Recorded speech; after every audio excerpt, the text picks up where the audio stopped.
I'm just eating a little dinner and pitting cherries. So I wanted to make a video, okay? And it's a little strange. It is to be like this and doing cherries and whatever, but I want to talk about the humble life. The life, I believe, as Odysseus puts it, he puts it like the man with no worries, something like this. I don't know. And we're talking about the myth of air. It is the 10th chapter of Plato's Republic, possibly the greatest philosophy book ever written. And I want to talk about what it means to live a good life or a just life, a life where you've done good things. And if you need to have an influence on other people, or if you need to do anything towards other people in your life. I'm also eating a very strange dinner tonight with like all the extra things I have in my fridge because I work tomorrow. It's rice cooked with chicken stock, mushrooms, wild mushrooms, and some raw fish, like a poke bowl. It's very strange, but it's good.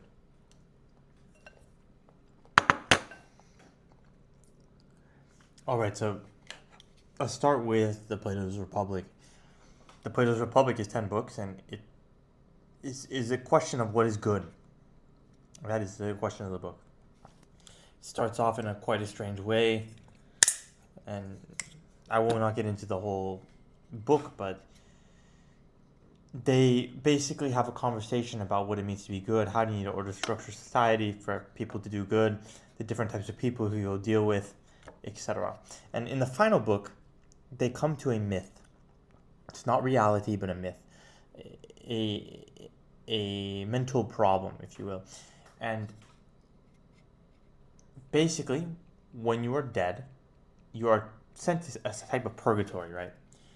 And in this type of purgatory, you are given the opportunity to choose how you would like to be reincarnated.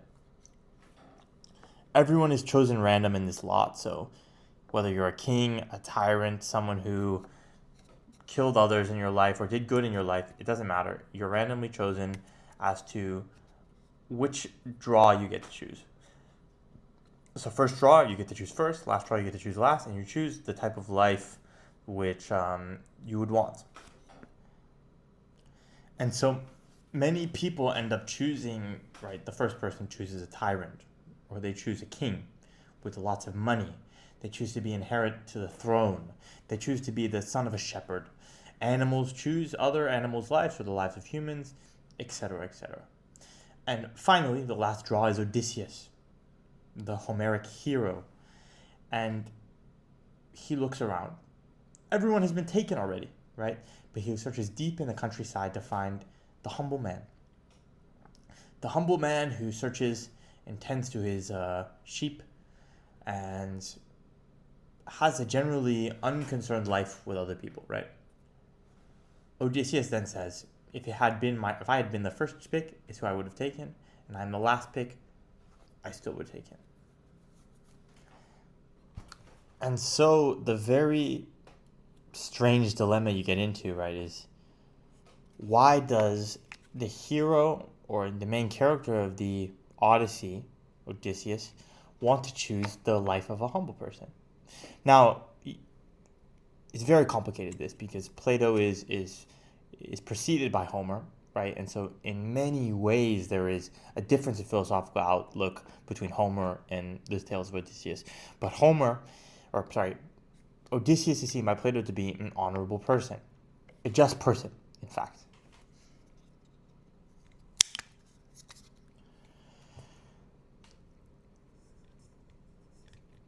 And so you're left with a predicament, you're left with a problem, you're left with a place to think. First of all, why is it that people from an unjust life choose something like a king? And why is it Odysseus, the just life, choosing something like this, the lonely man in the far countryside? My first thought and what it concerns me is, okay, well, Odysseus, right, has a clear amount of potential to change the world or do things like this with the structure of his mind or his character, however you want to put it, his soul, right? And he chooses the life of the humble man. For me, it's sometimes selfish, this. But we must consider, and as I am a Christian, right, the Plato is a pre-Christ text. It is before the coming of Christ, so it's a very interesting moral arrangement of philosophy, right? How do you have responsibility to others with the choices you make? Well, in fact, maybe the point of life is not to be famous, or to have a huge influence on other people, or to become a state, a president head, right? Maybe you can have these moral lives that are not grand but are incredibly important. And this puts value on the soul, not on perceived value of other people's in this humanly life we live in, but as the soul, the individual, the moral conquest of your life, okay?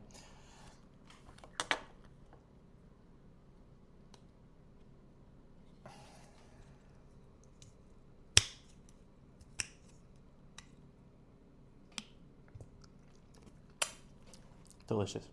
And I get confused by this. It's very difficult to grapple with this, right? Because we all want to do grand things. We want to be recognized by others. And this is when I tell you about Friedrich Nietzsche. Friedrich Nietzsche was incredibly unpopular during his time. I believe that he only sold 1,000 books of each of his books, something like this. And now Thus Spoke Zarathustra is the most selling book besides the Bible on Amazon. Crazy, huh? Crazy. If you live a just and moral life during the time of your life, the effects can be insurmountable, right? The large-scale effects you can have, right? And I'm not saying Nietzsche had a just or unjust life. I'm just saying that we want to see impact.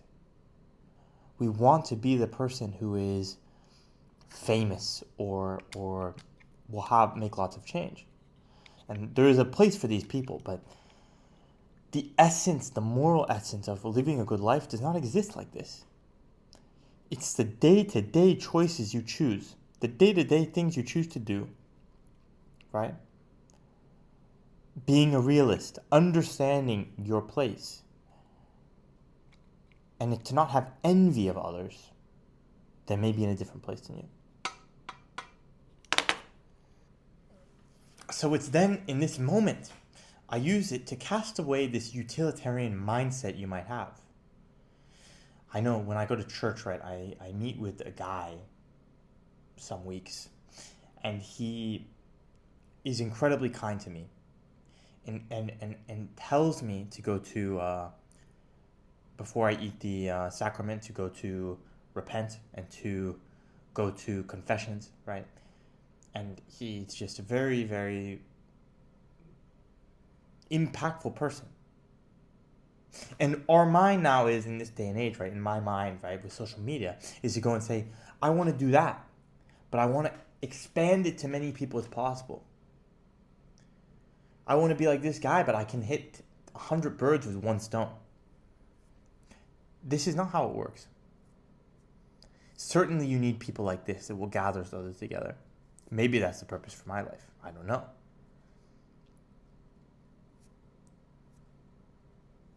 But you need to take seriously, in the bottom line, you need to take seriously what you're doing on the base level, day to day with your life, with the interactions you have. Far and few between. Because when Odysseus chooses the life of the humble man in the countryside who tends to his flock, maybe has a wife and a few kids, he's going to do those things properly. He's going to do those things justly.